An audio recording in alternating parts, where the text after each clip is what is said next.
Assalamualaikum warahmatullahi wabarakatuh. Ketemu lagi di latihan soal dan pembahasan persiapan TUC 1 part yang kedua. Hari ini kita akan membahas soal nomor 6 sampai dengan nomor 10. Simak baik-baik pembahasannya ya. Nomor 6. Perhatikan gambar di samping. Besar sudut AGH adalah titik-titik.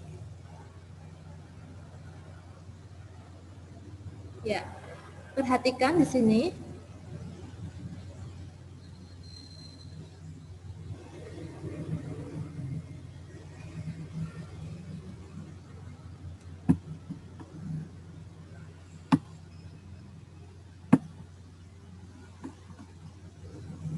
Oke, yang ditanyakan adalah sudut AGH ini. Ini yang ditanyakan. Ya, jadi ini yang ditanyakan. Nah, ini ada garis sejajar AB, sejajar CD dipotong oleh garis EF. Ya, kalau kalian ingat kembali materi kelas 7, maka kita akan ingat kembali hubungan antara sudut CHG, ini sudut CHG, dengan sudut BGH. Hubungannya adalah sudut dalam berseberangan. Maka ketika hubungannya sudut dalam berseberangan, besarnya sama. Sudut CHG sama besar dengan sudut BGH.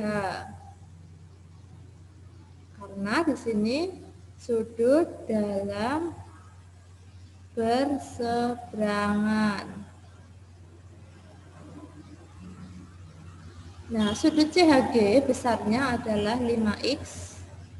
Kemudian sudut BGH besarnya 3X plus 8. 5X dikurangi 3X sama dengan 8. Maka 2X sama dengan 8. Nilai X-nya sama dengan 4. Ya, 8 bagi 2. Nah, yang ditanyakan adalah sudut AGH. Hubungan antara sudut AGH dengan BGH. Nah, ini mereka saling berpelurus. Karena saling berpelurus, maka jumlahnya adalah 180 derajat. Sudut AGH ditambah sudut BGH sama dengan 180 derajat. Nah, di sini karena berpelurus. Sudut AGH itu yang ditanyakan. Ditambah sudut BGH 3X plus 8. Ya, kita cari 3X, 3 kali X-nya 4 ditambah 8 sama dengan 12 tambah 8 sama dengan 20 derajat. Nah, sama dengan 180, sehingga sudut AGH-nya adalah 180 dikurangi 20 derajat.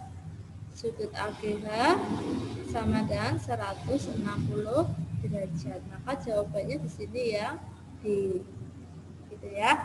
Oke, lanjut berikutnya. Soal nomor 7. Keliling bangun di samping adalah titik-titik. Nah, keliling ya. Maka kita menjumlahkan panjang dari sisi-sisi terluar. Sekarang kita lihat di sini.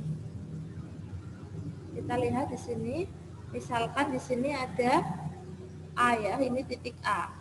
Nah, yang namanya keliling itu kita menjumlahkan ya, dari titik A berjalan mengelilingi bangun ini sampai kembali ke A. Dari A ke B, saya misalkan di sini ada B ya. Ini 10 cm. Maka ini 10 cm ini nanti sama panjangnya dengan jarak yang ini. Jarak yang tegak ya.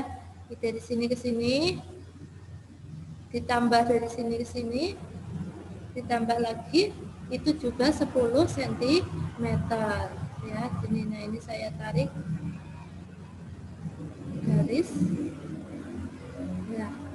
Nah ini dari A ke B 10 cm, berarti misalkan di sini ada C, di sini ada D, maka jaraknya juga 10 cm. Ini yang tegak-tegak ini ya. Nah ini yang sama ya, 10 cm. Kemudian jarak yang mendatar ini 16 cm ini. Nah ini 16 cm, maka sama dengan,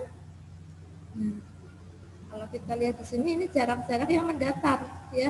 Ini ya ditambah ini, ditambah ini. Ini yang mendatar. Nah, mendatar tambah yang mendatar, ditambah yang mendatar. Itu panjangnya juga sama dengan 16 cm. Sehingga kelilingnya sama dengan 2 kali.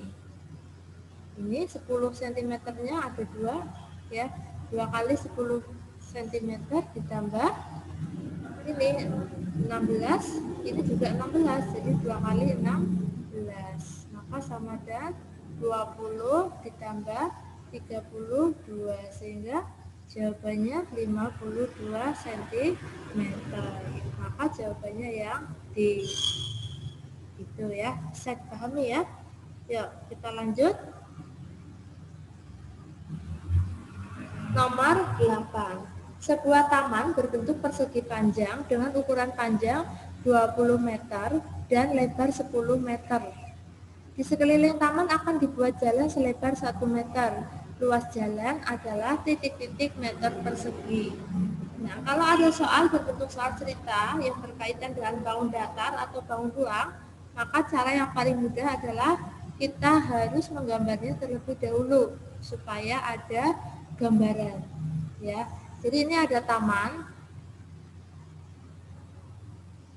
Nah, ini taman berbentuk persegi panjang dan ukuran panjangnya 20 meter dan lebarnya 10 meter. Kemudian di sekeliling taman ada jalan. Nah, di sekelilingnya ini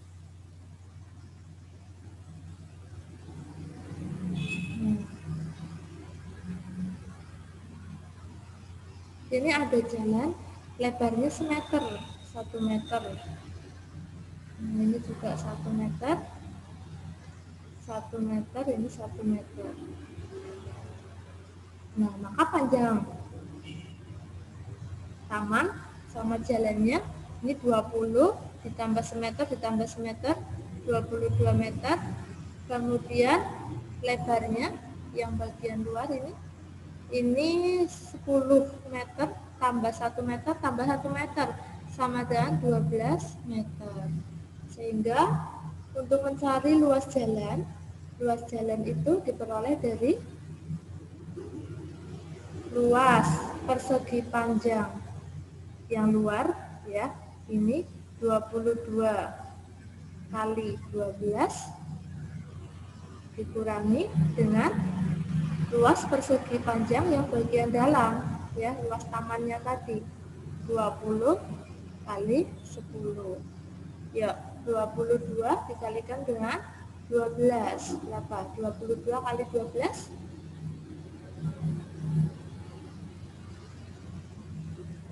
264 dikurangi 200 sama dengan 64, satuannya meter persegi ya.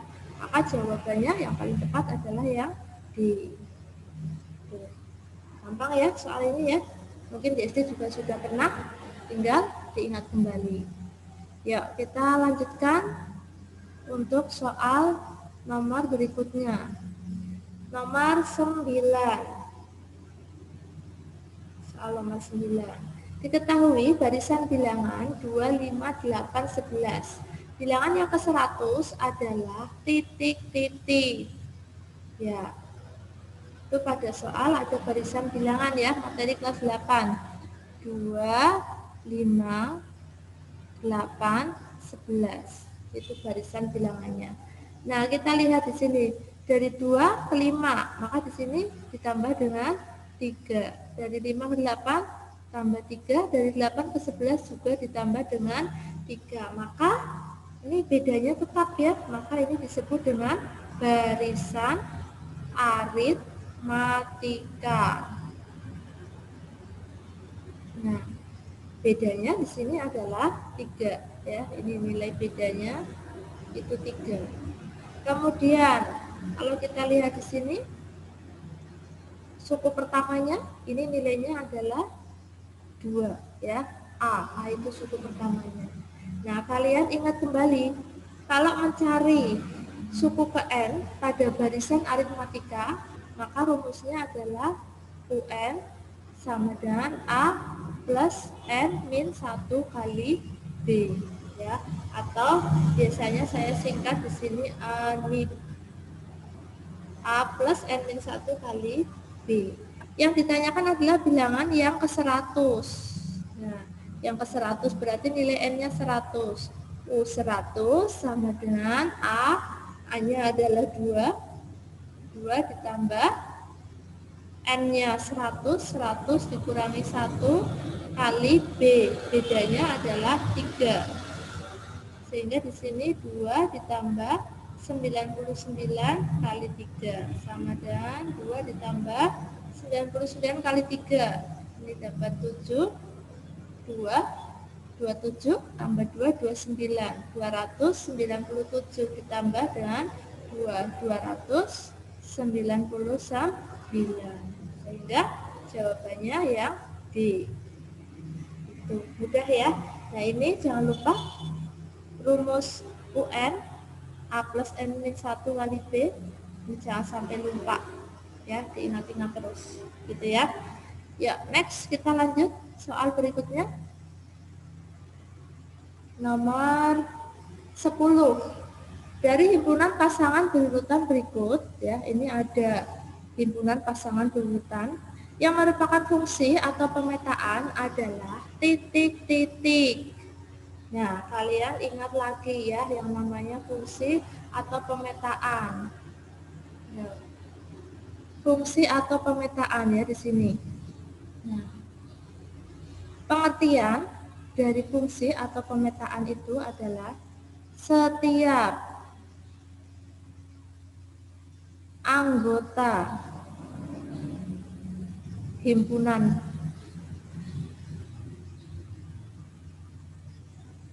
A atau himpunan yang pertama ya dipasangkan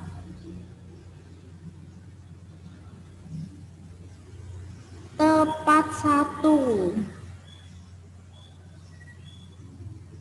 dengan anggota himpunan B atau himpunan yang kedua. Nah, di sini anggota himpunan yang pertama ya. Anggota himpunan yang pertama ya ini yang di depan ini ya. P, kemudian ini ya. P, Q, Q, ini anggota himpunan yang pertama ya. A, B, C, A, dan seterusnya ini yang depan-depan itu anggota himpunan yang pertama. Kemudian dipasangkan tepat satu dengan anggota himpunan yang kedua. Anggota himpunan yang kedua berarti yang belakang ini. Nah ini ya 3, 5, 7, 9 itu anggota himpunan yang kedua. Karena di sini ada kata tepat satu, sehingga anggota himpunan pertamanya di sini cukup satu kali. Karena kalau 2 kali ini nanti akan bercabang ya. Nah, maka cukup 1 kali saja. Nah, dari pernyataan 1 sampai dengan 4 kita cari yang anggota himpunan pertamanya muncul 1 kali. Coba kita lihat pernyataan 1. Di sini P, ini P-nya muncul 2 kali ya. Kemudian Q-nya muncul 2 kali. Maka pernyataan 1 salah. Gitu. Ya. Nah, kenapa? Misalkan kalau kamu kok masih bingung ya dengan penjelasan, saya gambarkan untuk pernyataan yang pertama ini. Ini ada himpunan pertama, misalkan himpunan A, ini ada himpunan kedua. Ya, himpunan pertama tadi anggotanya P1, sama Ki ya, misalkan dipasangkan dengan 3, 5, 7, 9. Nah, ini supaya lebih jelasnya. P dipasangkan dengan 3.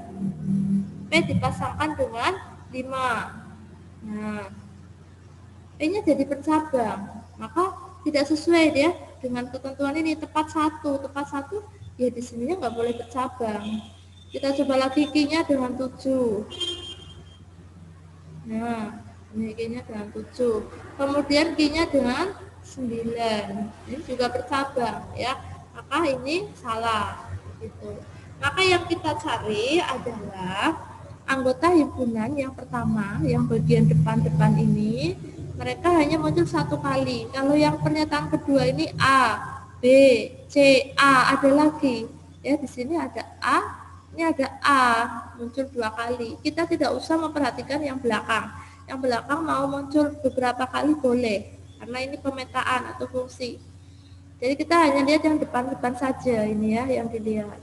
Ya, pernyataan 2 salah. Pernyataan 3, 3, 5, 7, 9. Oh, masing-masing muncul satu kali. Berarti betul ya. Tidak usah lihat yang belakang. Kemudian pernyataan yang keempat, A, B, C, D.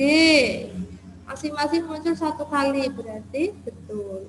Sehingga jawaban yang tepat adalah jawaban yang D.